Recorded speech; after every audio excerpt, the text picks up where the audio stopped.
इस समय हम दूसरा परिचय प्रारंभ करेंगे। उसका 9वां अध्याय हम समझेंगे।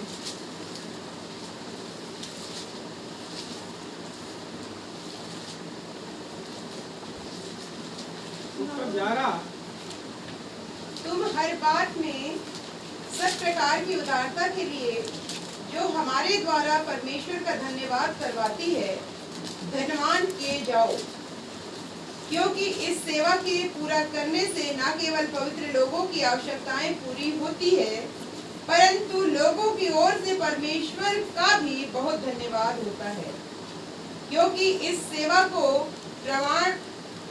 प्रमाण स्वीकार कर वे परमेश्वर की महिमा प्रकट करते हैं कि तुम मसीह के सुसमाचार को मानकर उसके अधीन रहते हो और उनकी और सबकी सहायता करने में उदारता प्रकट करते रहते हो, और वे तुम्हारे लिए प्रार्थना करते हैं, और इसलिए कि तुम पर परमेश्वर का बड़ा ही अनुग्रह है, तुम्हारी लालसा करते रहते हैं परमेश्वर का उसके उस दान के लिए जो वर्णन से बाहर है। धन्यवाद हो। जय। तो समझ आया? पढ़े तो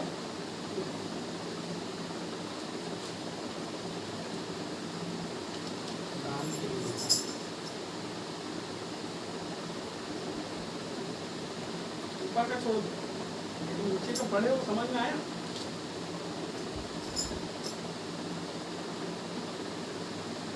यहाँ जो शुरुआत कर रहा है, वो जो शुरुआत हो रही है इस जगह से, इसके ऊपर दान के बारे में, इसके ऊपर पढ़ोगे क्या के बारे में लिखा बेटा? दान, दान के बारे में वो बताता है कि आपको दान देना है, तो दान के बारे में बहुत सी बात। लेकिन दान तो ठीक है अपनी जगह में, आप जो भी देते नहीं देते जैसा भी है, लेकिन यहाँ पे एक बात को वो बताता है, और वो जो बताता है वो ये है कि आपकी उदारता। किस चीज के बारे में बताता है? उदारता के बारे में, एक उदार हृदय के बारे में। और हम जो आज बात करेंगे, हम उदारता के ऊपर बात करेंगे। क्या होती है उदार? उधार लेना क्या होता है? उदारता क्या है? उदारता क्या है? खुशी से पानी बहता है ना झरने से, कैसे बहता है? उदार होकर बहता है, उसको कोई मतलब नहीं है कि वो कहाँ जाएगा, नीचे उतर, लेकिन बह रहा है झरने से पानी। उदार आदमी कैसा होता है? वैसे ही होता है। किसी के ऊपर क्या हो जाता है? किसी की भी स्थिति को देख के कैसा हो जाता है? उसकी इच्छा नहीं रहती। झरने की इच्छा नहीं है कि वो नीचे गिर के कोई ऐसी जगह में जाए, खराब जगह में जाए, लेकिन फिर भी क्या होता है? जब झरना गिरता है, नीचे गिरता है, पानी नीचे गिरता है, तो कई जगह जाता है, कई जगह खराब पानी आके मिलता है, कई जगह अच्छा मिलता है, लेकिन वो बहते ही रहता है। तो क्या होता है? उसकी गंदगी भी बढ़ जाती है, उसमें जाके मिलती है, वो भी क्या हो जाती है? बैठ। तो उदारता जो है एक मसीह व्यक्ति की निशानी है, और ये उदारता जो है प्रभु की ओर से एक बड़ा वरदान। उदार आदमी, उदार बहन, उदार भाई, उदार बुजुर्ग, उदार बच्चे। उदारता जो है वो परमेश्वर के कार्य को करने के लिए पहली सीढ़ी है। यदि आप परमेश्वर के काम को करना चाहते हैं तो आपको उदार बनना। कठोर हृदय के लोग जो है ना, परमेश्वर की सेवा नहीं कर सकते। केवल उदार हृदय का आदमी ही प्रभु की सेवा कर सकता है। देखिए मैं आपको बताता हूं, यदि हमारे पास कुछ धन है, कुछ पैसा है, और परमेश्वर के आत्मा ने आपके मन के अंदर अगुवाई करा कि आपको फलानी व्यक्ति को ये पैसा देना है, और उसको देने के बाद आपके पास कुछ भी नहीं बचेगा, तब आप क्या करोगे? क्या करोगे आप उससे? आपको मालूम है 99.9% लोग बोलते हैं हाँ परमेश्वर कहीं और से उसको दे देगा, रहने दो अभी मेरे पास, रहने दो क्योंकि मेरे को मेरे उससे ज्यादा दे। और क्या करते हो? नहीं देते। लेकिन मैंने इस बात को अपने जीवन में महसूस किया, जब परमेश्वर का आत्मा हमको किसी चीज के लिए अंदर से प्रोत्साहित करता है, हमारी इच्छा नहीं रहने के बाद भी, और जब हम उस काम को करते हैं तो परमेश्वर कहीं ना कहीं से हमारे लिए कुछ बड़ा करने लगता है। आपको पता है जब कोई प्रभु का जन, लेकिन प्रभु का जन होना चाहिए, मैं आपको बताता हूँ, यदि कोई प्रभु का जन रास्ता चलते रात बिरात मुंह देखे, क्या पता खाना खाया है कि नहीं खाया है, और आपके घर आके ठहर जाए, आपके घर में आके बैठ जाए और आपका मन उसके लिए उदार हो जाए, मैं आपको बताना चाहता हूँ आपके परिवार के ऊपर परमेश्वर की भाषा से खुल जाती है। शुरुआत सेवकाई की उदारता से होती है और प्रभु के लोगों के लिए करने से सेवकाई का प्रारंभ होता है। जब आप कलीसिया के अंदर जाते हैं, एक कलीसिया में शामिल होते हैं, तो बाइबल जो है वो यहाँ पे भाईचारे की प्रीति के बारे में बताते हैं, और भाईचारे की जो प्रीति आती है वो केवल उदारता से आती है। यहाँ पे क्या हो रहा है कि लोग जब उदार हो गए तो परमेश्वर के सुसमाचार के लिए अपने पैसों को देने क्या के लिए, सुसमाचार प्रचार के लिए। मेरी बात को समझिएगा, कई बार हम अपने पैसे पास्टर को देते हैं ना, कई बार हम अपने पैसे ऐसे लोगों को देते हैं जिनको जरूरत भी नहीं है, कई बार हम अपने भेंट ऐसे लोगों को देते हैं जिसको हम ना जानते ना पहचानते, क्या मालूम क्या करें।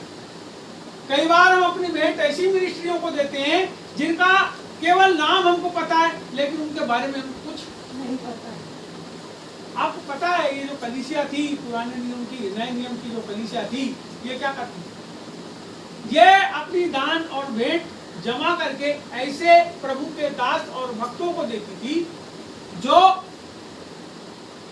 परमेश्वर के राज्य को बढ़ाने के लिए कार्य करते, के लिए परमेश्वर के राज्य को बढ़ाने के लिए, सुसमाचार को फैलाने के लिए और परमेश्वर के राज्य को बढ़ाने के लिए। जब तक सुसमाचार का बीज ना बोया जाए, वो बीज जो है परमेश्वर के राज्य को किसी के अंदर नहीं ला सकता, वो बीज को आपको बोना पड़ेगा। तो यहाँ देने वाले हो गए पैसा, यहाँ देने वाले हो गए सुसमाचार, यहाँ बोने वाले हो गए परमेश्वर के राज्य का बीज।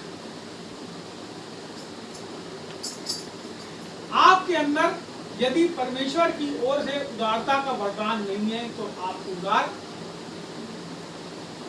के लिए परमेश्वर से प्रार्थना करना पड़ेगा कि परमेश्वर हमारे जीवन के अंदर उदार मन को।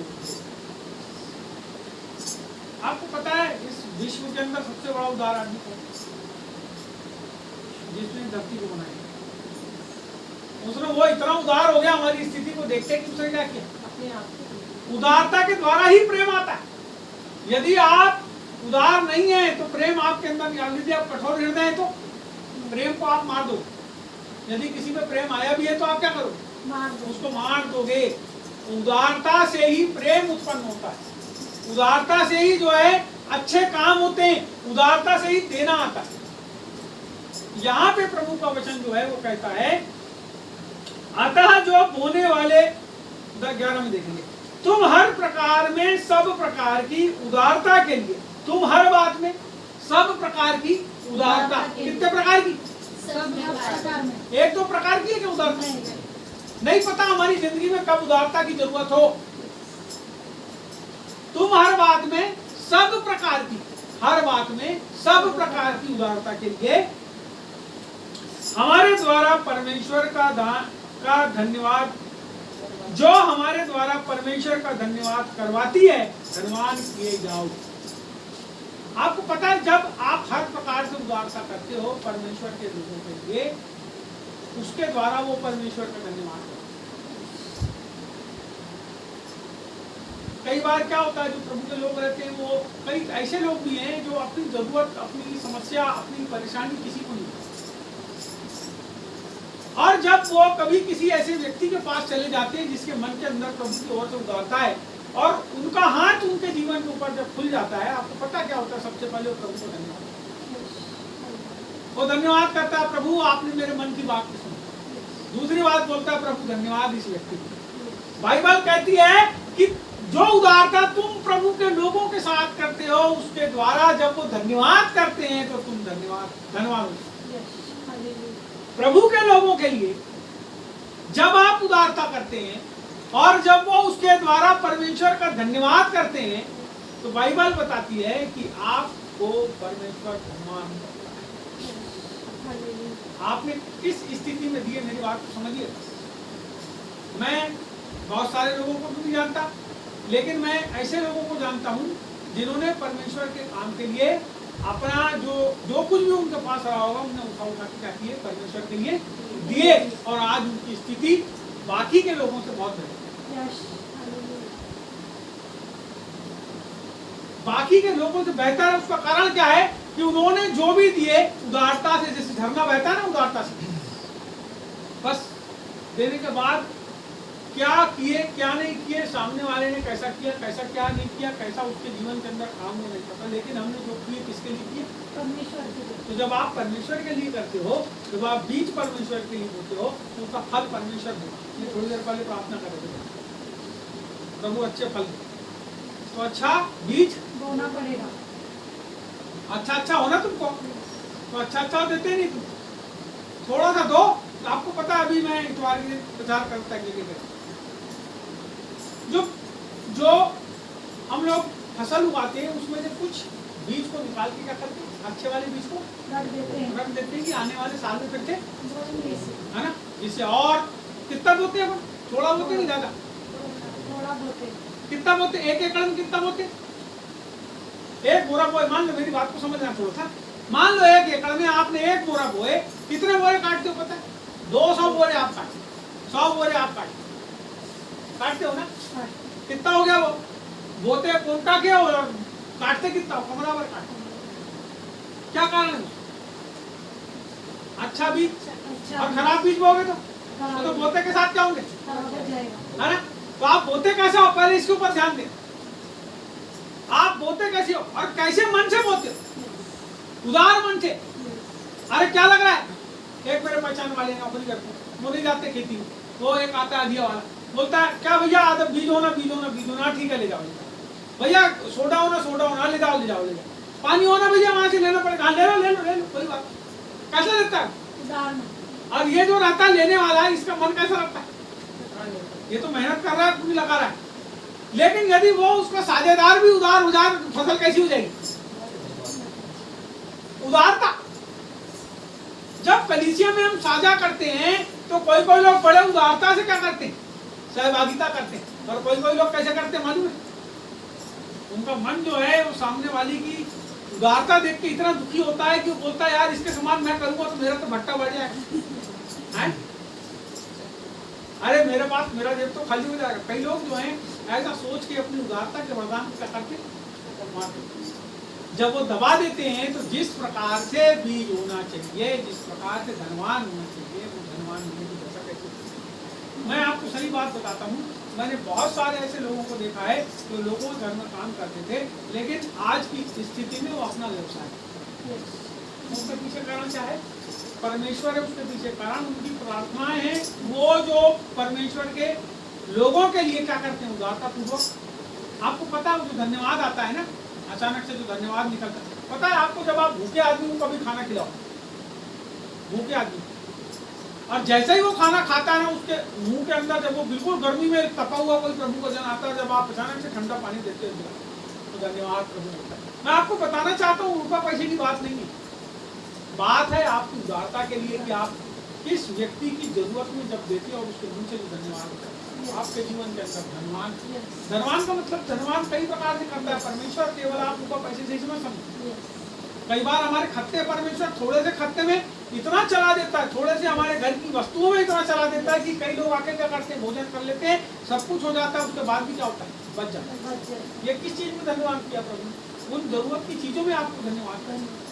आपके जो तनख्वाह मिली है कई बार वो तनख्वाह में से भी आपका पैसा बच जाता है और पूरे काम पूरे हो जाते हैं और सब कुछ होने के बाद भी आप बोलते हो अरे प्रभु मैंने तो इतना खर्चा करा और मेरे पास इतना बच गया। आपको पता है आपका कनेक्शन कहाँ जुड़ गया? खजाने से जुड़ गया। अब जब खजाने से आपका कनेक्शन जुड़ जाता है तो फिर आपका जो नीचे की पोटली रहती है उसमें वो खजाने से जो है सब कुछ आता रहता है। आप अपनी छोटी सी पोटली देख के ऐसा सोचना नहीं कि मेरी इतनी बड़ी पोटली है, लेकिन आप उस खजाने की ओर निगाह करना जो धनवान बनाने वाला है, धनवानों के धनवान परमेश्वर है। ये संसार के लोग जो हमारे आसपास दिखते बड़ी बड़ी गाड़ी घोड़े मोटर वाले उनको मत।